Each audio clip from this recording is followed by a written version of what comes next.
Et je vais demander à Emmanuel Cardou de venir nous présenter le projet Renault Ampère. Bien, bonjour à toutes et à tous.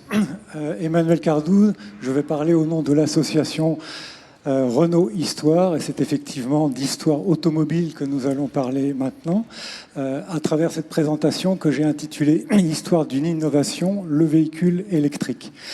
Alors, j'ai choisi dans ce titre le terme d'innovation, mais on peut se poser avant tout la question, le véhicule électrique est-il vraiment une innovation ?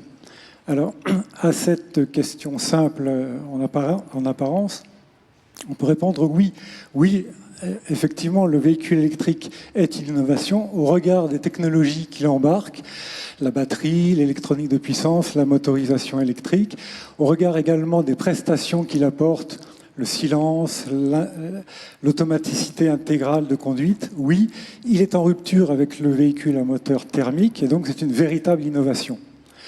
Mais vu sous un autre angle, on peut dire non. Non, pourquoi ? Parce que le véhicule électrique remplit exactement la même fonction que le véhicule à moteur thermique, à savoir la mobilité individuelle. Et vu sous cet angle, il n'apporte aucune innovation. Et en fait, c'est ce point qui va être important pour la suite, à savoir que le véhicule électrique va être en permanence en compétition, voire en confrontation frontale avec le véhicule à moteur thermique, puisqu'il en assure la même fonction, et de sorte qu'au regard de l'histoire, au regard du temps long, on va avoir le véhicule à moteur thermique qui va être le modèle dominant, qui va s'imposer, et à chaque fois que ce modèle va faire face à des difficultés, va être remis en cause pour des raisons sociétales, des raisons de réglementation, éventuellement une guerre, le véhicule à moteur thermique va être mis en retrait au profit du véhicule électrique qui va pousser ses avantages et il va y avoir une phase d'émergence du véhicule électrique. Mais au bout d'un certain temps, le véhicule à moteur thermique va résoudre ces problèmes, il va répondre aux attentes nouvelles et au bout de quelques années, il va reprendre toute sa place sur la mobilité individuelle et il va totalement éliminer le véhicule électrique qui va retomber dans l'oubli pour une certaine période. Je pense pouvoir identifier environ 5 phases d'émergence du véhicule électrique qu'on pourrait appeler les 5 vies du véhicule électrique que nous allons détailler maintenant ensemble. Alors la première phase d'émergence du véhicule électrique, c'est tout simplement les tout débuts de l'automobile. On est à la fin du 19e siècle, l'automobile naissante se cherche, elle cherche en particulier ses motorisations, ses carburants. Alors il y a là, bien sûr, la vapeur qui est bien connue, mais la vapeur c'est lourd, c'est un peu difficile à mettre en œuvre, il faut du temps de chauffe, etc. Donc c'est pas tellement adapté à l'automobile individuelle. Il y a aussi le moteur thermique, le moteur à pétrole. Alors de ce côté-là, tout reste à inventer. On en connaît les principes physiques, mais il faut le mettre au point, il faut le faire marcher. Les tout premiers moteurs thermiques sont balbutiants, ils sont peu performants, ils tombent en panne, un peu capricieux. Qui plus est, les carburants ne sont pas encore déployés. Donc c'est un handicap du véhicule à moteur thermique. Donc vous voyez beaucoup de handicaps de ce côté-là. Et puis il y a l'électrique. Alors l'électrique, au contraire, a des atouts. L'électrique a, en tout premier lieu, l'antériorité technique et industrielle. Par exemple, la batterie au plomb rechargeable est inventée par Gaston Planté en 1859. Le moteur électrique à courant continu trouve son origine dans l'invention de Davenport aux États-Unis en 1834. Et par ailleurs, l'électricité commence à être produite, elle commence à être diffusée, en particulier dans les grandes villes. Donc vous voyez, un un terreau favorable à l'émergence du véhicule électrique à cette époque. Alors que voit-on apparaître ? Les historiens automobiles fixent en général les débuts de l'automobile à 1886 avec le tricycle de Karl Benz au pétrole. Et si vous voyez, dès 1881, c'est-à-dire antérieurement, on voit apparaître des tricycles électriques. Alors vous avez ici à gauche le tricycle de Ayrton et Perry en Angleterre. À droite, vous avez le tricycle de Gustave Trouvé en France la même année. Un peu plus tard, en 1899, vous avez cette voiture mondialement connue, la Jamais Contente, pilotée par Camille Genazzi, qui entre dans l'histoire à la vitesse étonnante de 104 km/h. Donc c'est la première voiture au monde à franchir les 100 à l'heure, et c'est une voiture électrique. On voit aussi ceci. En 1898, à Paris, a lieu un concours de taxis dont le but est de remplacer les fiacres à chevaux. Et ce concours est brillamment remporté par les électriques. Vous avez en particulier ce véhicule en haut, la Krieger électrique. Donc on commence à voir des taxis qui roulent dans la capitale. Même phénomène aux États-Unis, il y a des taxis électriques au tournant du siècle. Et aux États-Unis, on estime qu'en 1900, 30% du parc roulant, du parc automobile, est électrique. C'est considérable, c'est même étonnant vu d'aujourd'hui. Aux États-Unis, on voit par exemple ce genre de véhicule. J'ai indiqué la publicité de Baker Electric, l'un des leaders de production des voitures électriques, alors, qui cible l'aristocratie automobile. Donc vous voyez une femme au volant qui conduit sa voiture dans le silence et dans l'aisance de sa manipulation. Voilà, donc c'est ça la vision américaine de la voiture électrique.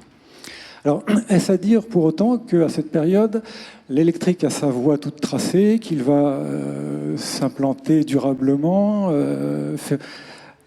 et qu'on va avoir une expansion de l'électrique? Eh bien non, absolument pas. Et c'est au contraire au déclin rapide de l'électrique auquel on va assister en ce début de siècle. Pour quelle raison? Eh bien tout simplement, ça tient dans le proverbe que l'on connaît bien, qui n'avance pas recule. Et le véhicule électrique, il ne progresse pas. Ces technologies ne progressent pas. La batterie, c'est la batterie au plomb qui est lourde et peu énergétique. Le moteur à courant continu, il est ce qu'il est. Il n'est pas très très puissant à l'époque. Donc il ne progresse pas. Alors qu'au même moment, le véhicule à moteur thermique progresse à pas de géant, il devient puissant, il devient fiable, on l'utilise sur des distances de plus en plus longues. On peut imaginer par exemple faire des liaisons de ville à ville, ce qui est impossible à faire en électrique. Qui plus est, les carburants commencent à être bien distribués sur les territoires. Donc vous voyez, autant de points favorables à l'expansion du véhicule thermique. Et c'est par exemple ce véhicule que j'indique ici, la Ford Model T, qui va être le vrai véhicule de cette époque, construit à plus de 15 millions d'exemplaires aux États-Unis. C'est un vrai succès et il éclipse totalement le véhicule électrique à cette période. Comble du paradoxe, à ce moment-là, en 1910-1912, on invente le démarreur électrique. Alors qu'est-ce que c'est qu'un démarreur électrique? C'est un petit moteur électrique qui vient en renfort du moteur thermique pour le faire démarrer et qui va donc contribuer à l'abandon de la mobilité électrique à ce moment. C'est donc la fin de cette première période d'émergence du véhicule électrique. La deuxième période, alors, elle est très particulière. Elle est liée à la période de l'occupation en France, 1940-44. Donc elle est assez courte. Donc on est en juin 40, la France s'effondre, les armées allemandes envahissent le territoire qui est scindé en plusieurs zones occupées, non occupées, etc. En juillet 40, la France change de régime, et surtout en juillet 40, il n'y a plus de carburant. Les réserves sont épuisées, qui plus est, il y a un embargo anglo-américain sur les importations de pétrole, donc plus de carburant, on ne peut plus rouler. Alors, que faire pour continuer à rouler? Dans un premier temps, on va conserver les véhicules existants et on va convertir leurs sources d'énergie. On va utiliser des énergies de substitution. Je pense en particulier au gazogène, il est bien connu, ou au gaz de ville comprimé, donc dans des bouteilles comprimées à 200 bars. Il y a aussi l'alcool, il y a aussi l'acétylène, on revient aussi au cheval, pourquoi pas. Et puis il y a l'électrique. Alors l'électrique fait son grand retour à ce moment-là. Et chose étonnante, elle fait un retour très rapide. C'est-à-dire que dès 1940, vous avez des projets qui émergent et on voit les homologations officielles des voitures électriques dès la fin de l'année 40 et surtout de façon massive au printemps 41. Autre point de surprise, il y a là évidemment les industriels du secteur automobile, mais il y a aussi d'autres industriels qui s'intéressent à l'électrique. Il y a les avionneurs, il y a les industriels du secteur électrique, il y a les industriels du ferroviaire qui s'intéressent tous aux véhicules électriques. Il y a aussi des petits industriels, des ateliers, jusqu'à des individus qui font une ou deux voitures pour leur usage. Alors concrètement, que voit-on à cette période? On voit ceci, ce genre de voiture. Vous avez en haut à gauche la CGE Tudor, petit cabriolet 2 places, très, très intéressant, très innovant et performant, avec une structure en alpax coulé, c'est-à-dire un alliage d'aluminium robuste et léger. Et vous voyez, c'est la CGE Tudor, Compagnie Générale d'Électricité, et sa filiale, les batteries Tudor. Donc ici, typiquement, un électricien qui investit le domaine de l'automobile. À droite, vous avez la Sauvel, petit utilitaire électrique. Alors la Sauvel, c'est sans doute le plus gros constructeur de véhicules électriques à l'époque. Et il est lyonnais, il est implanté à Villeurbanne.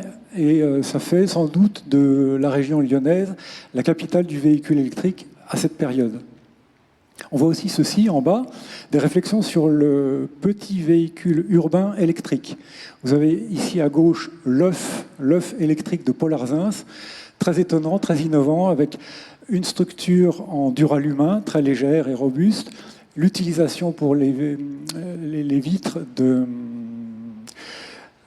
plexiglas, c'est l'une des premières utilisations du plexiglas, donc très, très intéressant. À droite également, vous avez la Peugeot VLV comme véhicule léger de ville.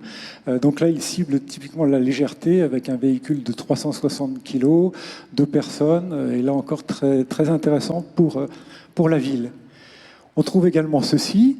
Alors à droite, vous avez des avionneurs. En haut, c'est la Breguet A1, donc développée par Louis Breguet, le constructeur d'avions. Il fait cette voiture, on voit bien la filiation, on dirait un peu une carlingue d'avion, utilisation de métaux légers, l'aluminium, bien entendu. En bas, vous avez la Pierrefort Electra, développée par Pierrefort, qui était un proche de Louis Breguet, qui utilise là aussi l'aluminium, des panneaux de bois léger et des toiles enduites. Donc là, on est typiquement dans des techniques d'aviation. À gauche, une approche totalement antagoniste. Donc là, on ne vise pas la légèreté. C'est au contraire une voiture lourde, une grosse berline, 4 places. Elle pèse 2 tonnes, dont 1 tonne pour les batteries. Alors, fait intéressant à cette époque, les observateurs de l'époque, et en particulier les journalistes, se disent « mais on voit les voitures électriques, elles sont opérationnelles, elles marchent, elles rendent service, elles sont économiques à l'usage puisqu'elles consomment de l'électricité, donc elles sont pérennes ». Ça veut dire qu'ils imaginent qu'après la guerre, une fois la paix retrouvée et une fois les carburants liquides à nouveau en circulation, eh bien on continuera à utiliser les voitures électriques pour leur intérêt intrinsèque.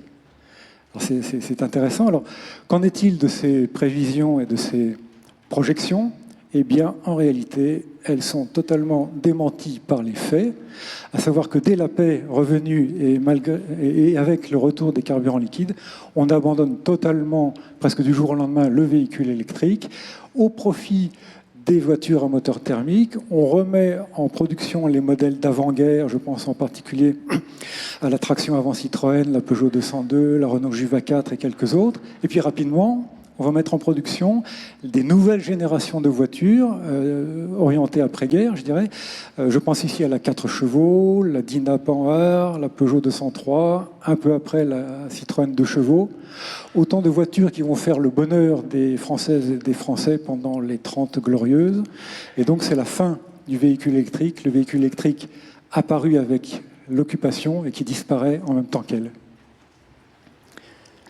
La troisième période d'émergence du véhicule électrique, alors elle est un peu plus diffuse à la fois dans sa temporalité et dans son contenu. Elle va du début des années 60 au milieu des années 80, avec un pic d'intérêt et d'activité centré sur les chocs pétroliers de 1973 et 1979. Vous vous souvenez du slogan de l'époque « En France, on n'a pas de pétrole, mais on a des idées ». La voiture électrique est une de ces idées. Alors revenons aux faits. Début des années 60, les Américains sont à l'initiative et ils travaillent à la recherche sur la pile à combustible. Considérant avec justesse que la pile à combustible peut embarquer beaucoup plus d'énergie et surtout, on remplit cette énergie en quelques minutes, là où il faut des heures de charge à une batterie électrique. La France ne veut pas être en reste, elle conduit également ses propres recherches sur la pile à combustible. Alors, on travaille, ça dure un certain temps. Voilà, au bout de plusieurs années, on constate que les résultats ne sont pas au rendez-vous, la pile à combustible reste très complexe, elle reste coûteuse, enfin, elle n'est pas vraiment adaptée à l'automobile. Alors, que fait-on? Eh bien, on va revenir aux batteries d'accumulateurs en disant qu'il faut améliorer leur performance, il faut les rendre opérationnelles avec plus de performance. Et là, c'est EDF en France qui est à la manœuvre. Donc, EDF engage des travaux de recherche et d'expérimentation sur les batteries, sur les chaînes de traction électrique, voilà, et EDF cherche à embarquer dans son sillage les constructeurs automobiles, mais ceux-ci restent frileux. Ils constatent que les technologies ne sont pas au point, ils ne voient pas le marché pour la voiture électrique, ils sont en plein dans l'effort dont j'ai parlé sur les voitures d'après-guerre, donc ils ne voient pas la place du véhicule électrique à ce moment-là. Alors voilà, on travaille, on discute beaucoup, il y a un petit peu de friction, et au bout d'un moment, en fait, c'est les deux axes qui sont travaillés, la recherche et l'expérimentation des technologies, principalement la batterie, et d'un autre côté, l'expérimentation sur des voitures pour voir quel est le produit voiture électrique et aussi comment on peut l'industrialiser, c'est-à-dire qu'est-ce que serait une usine de production en série de voitures électriques. Et voilà. Alors, à cette époque, il n'y a que des expérimentations, il n'y a pas de production industrielle ni de commercialisation. Et les expérimentations, c'est ceci. Alors, on a ici une coopération en 1973 entre Renault et EDF portant sur l'électrification de véhicules. Donc là, c'est une flotte de 90 voitures Renault 4 électrifiées. Un peu plus tard, de 15 Renault 5 également électrifiés. Et là, l'originalité, c'est qu'on introduit pour la première fois l'électronisation de la chaîne de traction.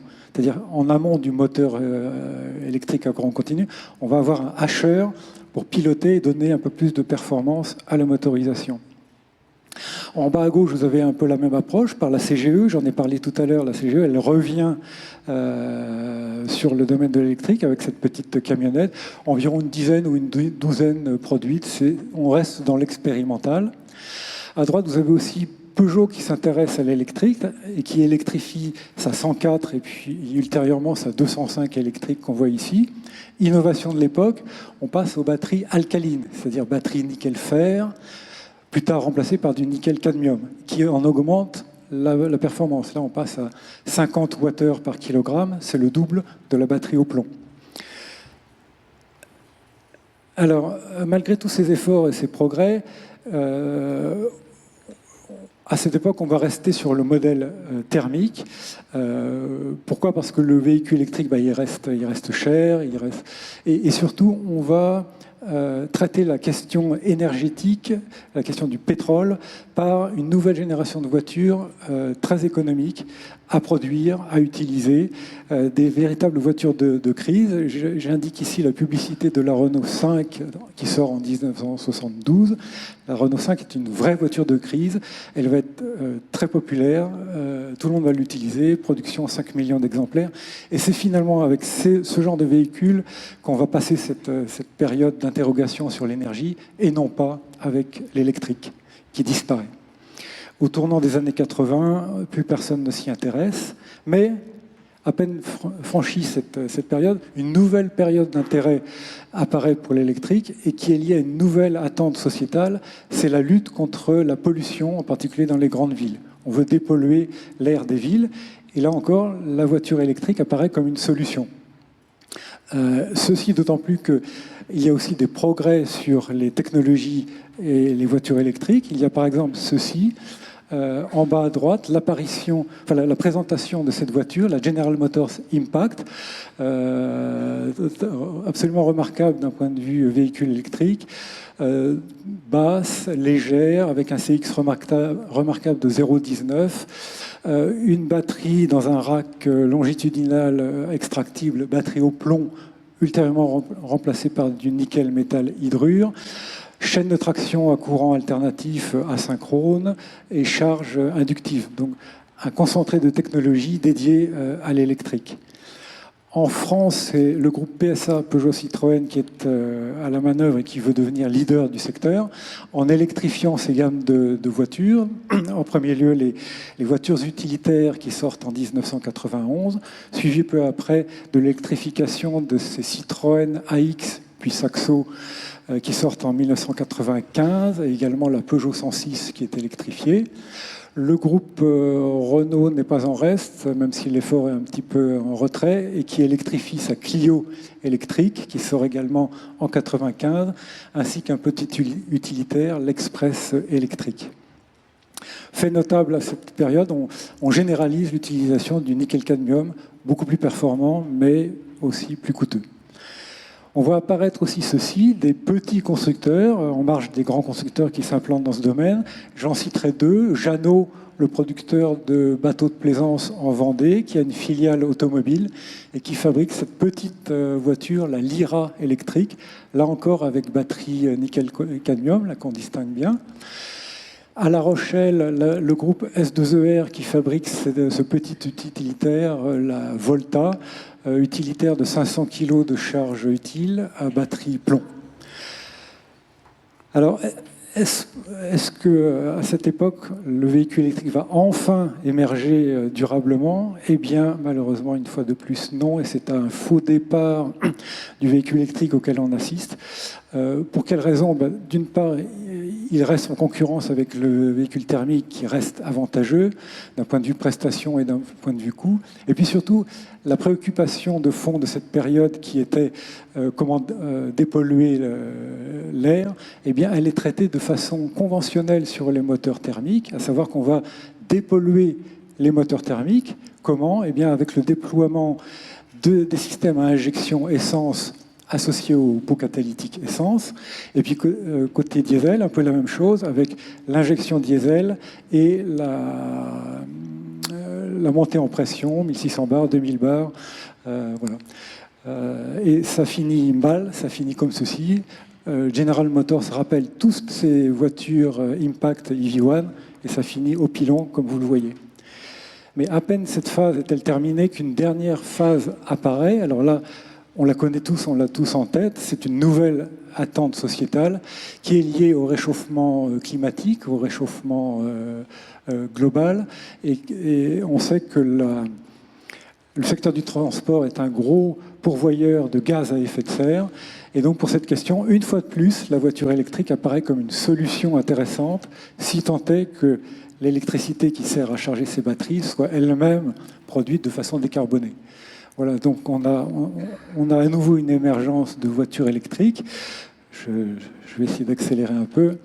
On a ici par exemple Nissan qui est sans doute le premier à sortir ceci, une voiture de ville, la Nissan Leaf, qui sort en 2010 au Japon et aux États-Unis. Son partenaire et allié Renault qui sort la Zoé dans le cadre d'une gamme de plusieurs voitures électriques. Et donc là aussi, voiture de ville, environ 150 à 160 km d'autonomie. Et puis surtout, il y a des nouveaux entrants dans le secteur. Je pense en particulier à Tesla, qui était totalement inconnu il y a une quinzaine d'années. Et Tesla qui se hisse jusqu'à devenir leader mondial du véhicule électrique en quelques années. Et aussi les constructeurs chinois qui arrivent, que l'on ne connaissait pas. Donc on commence à apprendre des noms tels que BYD, qui devient maintenant le leader mondial de l'électrique devant Tesla, Xpeng, Leapmotor associé à Stellantis, MG et quelques autres.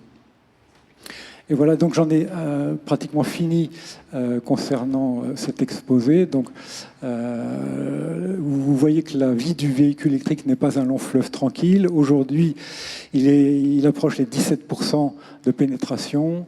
Son avenir reste entièrement ouvert et il va sans doute se passer beaucoup de rebondissements à cet égard. Et vous voyez comme un bégaiement de l'histoire. Au début, on voyait que l'automobile cherchait ses énergies et ses motorisations. Eh bien, on voit que la même question se repose encore aujourd'hui.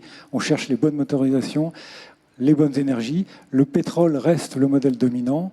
Il y a l'électrique dont on vient de voir l'histoire. Il y a d'autres vecteurs d'énergie, des carburants de substitution, voire l'hydrogène. Beaucoup de gens mettent des espoirs sur l'hydrogène. Voilà, donc l'avenir du véhicule électrique et l'avenir de l'automobile est entièrement ouvert. Je vous remercie pour votre attention.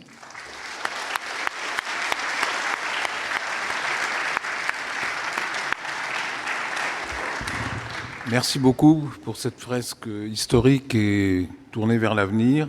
Effectivement, il y a un bel avenir sûrement à décrire et à construire surtout. Travail d'ingénieur. Merci.